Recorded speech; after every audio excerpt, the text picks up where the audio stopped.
La colère du maire de Chartres après que mercredi dernier, un livreur de la société UPS a percuté une policière municipale. L'édile parle, je cite, d'un acte de violence inexcusable.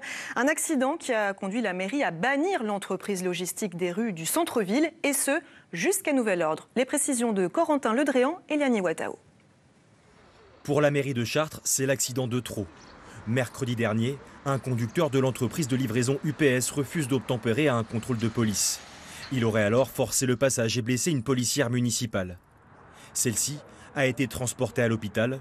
L'homme, quant à lui, a été placé en garde à vue. Mais hors de question d'en rester là pour la municipalité.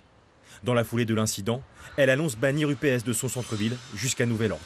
Il reste intolérable que les employés d'une entreprise telle qu'UPS puissent se comporter d'une manière si dangereuse et irrespectueuse. Cet incident n'est pas isolé et s'inscrit dans une série de comportements problématiques associés à UPS. Dans un communiqué, l'entreprise dit prendre très au sérieux l'incident et présente ses excuses à la mairie ainsi qu'à la fonctionnaire de police. UPS condamne avec la plus grande fermeté cet acte individuel. Nous avons décidé de mettre fin au contrat avec notre prestataire et le chauffeur impliqué ne fait plus partie de ses effectifs. Le cas d'UPS est loin d'être une exception. Régulièrement, dans le centre-ville de Chartres, d'autres entreprises de livraison se font remarquer pour des incivilités, comme nous l'indique ce président d'un collectif de cyclistes chartrains. C'est vrai que nous, on a souvent, en tant qu'association d'usagers de la bicyclette, des remontées de cyclistes toutes les semaines, on va quand même le dire, de gens qui nous envoient des photos, qui nous disent essayez de voir avec la mairie qu'est-ce qu'on peut faire. Pour ce responsable d'une association de défense des sous-traitants du transport, le bannissement du PS est une décision forte. Il n'est pas surpris qu'un tel incident ait eu lieu. Selon lui, le problème est global.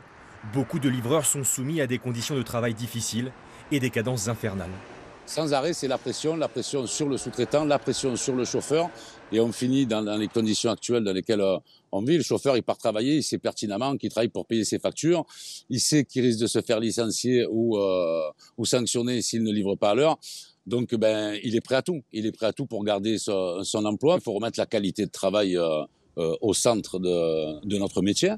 Selon nos informations, le livreur responsable de l'incident devrait comparaître devant le tribunal de Chartres à l'automne.